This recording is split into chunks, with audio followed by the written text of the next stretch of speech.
Hello, good morning. Welcome to Frank's School, 111th day of the fourth year. I'd like you today, after I'm done, yeah, to watch from that time to the end of episode 4 of Alan Herrera's Kings and Queens of England. This will cover Charles II, James II, William and Mary, and then Queen Anne.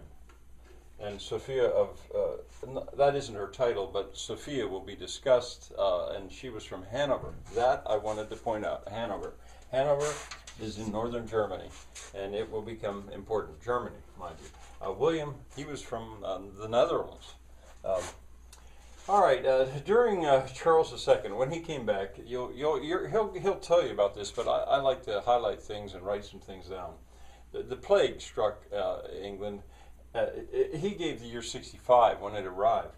And then the fire of London burned London to the ground, 1666. Those three numbers right there, kids that sometimes get excited about them, oh, that's the devil's number. Well, it makes it an easy way to remember. That was a bad year for London. But as he points out, London got sort of sterilized then and it was rebuilt. He'll mention Sir Christopher Wren, England's most famous architect. He's the one who rebuilt St. Paul's Cathedral. Now, I realize there it begins, if not elsewhere, but it begins with me, where things are not, I don't find them as beautiful as before. The beauty begins to fade. That's way earlier than what I'd said before. I've got a big black cat that may appear in front of the camera. St. Paul's Cathedral, I've been there. I've climbed to the top of the dome, I think twice, maybe more often, I think twice. It's a great building. It's wonderful. And the engineering is great. I mean, there's a brick cone inside that makes it possible. Otherwise, it would be impossible. But it doesn't have the same beauty for me that the medieval architecture does, the Gothic cathedrals. Gothic was actually a word which meant ugly in a way, I mean crude compared to the classicism that came later. Well, in my eye, it just is not as pretty. I think the word classical, he uses it once, classicism appears. And when I say about the Gothic cathedrals, if you can't bring Westminster Abbey to mind, well, look at the hammer beams.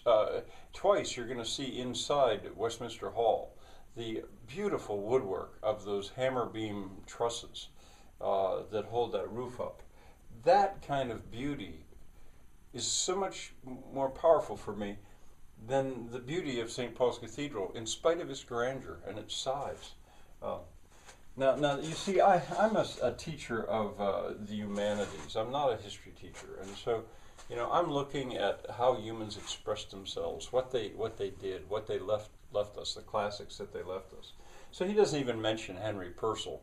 Now, I did in the first year, when I went sweeping through this, I mentioned Henry Purcell and Christopher Wren as well, fast. So I don't want to go into it too much.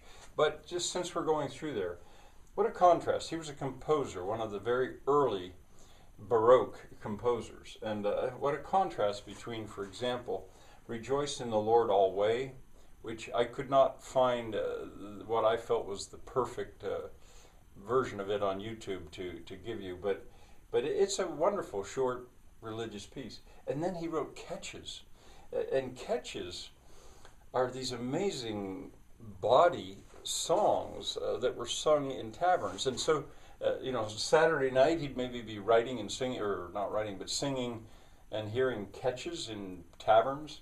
And then Sunday morning, I think he was the organist at Westminster Abbey. Catches, I mean, one of them, I won't quote it all for decency's sake, but they were funny. John had a thing that was long.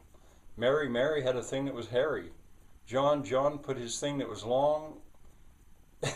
It's about a guy with a broom handle giving Mary, who had the end of a broom, and she needed a new handle, and so John had the handle, and they're funny, but they're lewd, and what a contrast. And there's others. That was not by Purcell. That was by John Eccles, I think. But Purcell wrote a lot of them. Now, I had not appreciated that London kept its old street plan. I learned that.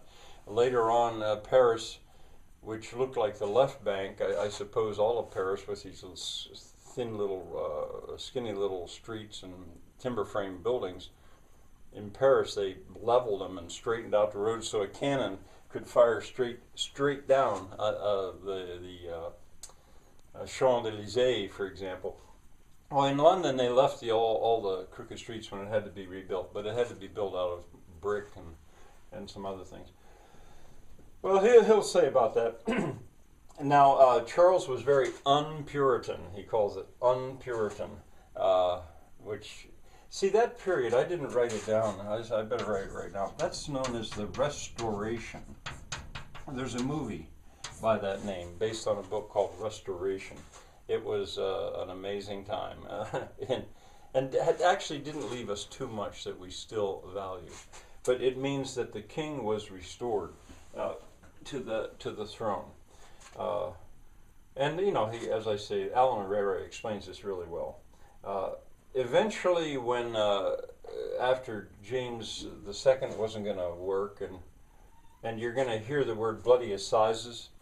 These are, I write these down because these are words that would be completely new, I think, at least to Americans. If this is the first time you've ever heard that, you would have no idea how to find that, but you could look it up. Always this Catholic versus Protestant. Catholic versus Protestant. Charles and James II were Catholic once again, and so it's always there. But in any case, then William and Mary are actually invited by Parliament to come and invade England, and they do without. It's called the Glorious Revolution because James just fled. There wasn't really any huge battle fought, and then England again had a Protestant king and queen. It's real interesting. Now he's going to mention the Battle of Blenheim, I think is the way he said it. Once again, I wrote it down because I think for you to research it, it might be a little bit easier to find it for you that way. Very, very important. It had to do with the War of the Spanish Succession. But I can't go into all that. I don't actually know that history so well, and I don't want to take the time now. So it goes right along. I mean, there's a lot, but now I find it's a little easier to follow somehow. Even though it's a lot, you can just sort of march along and understand it a little bit better. All right, well, I guess that's it for today.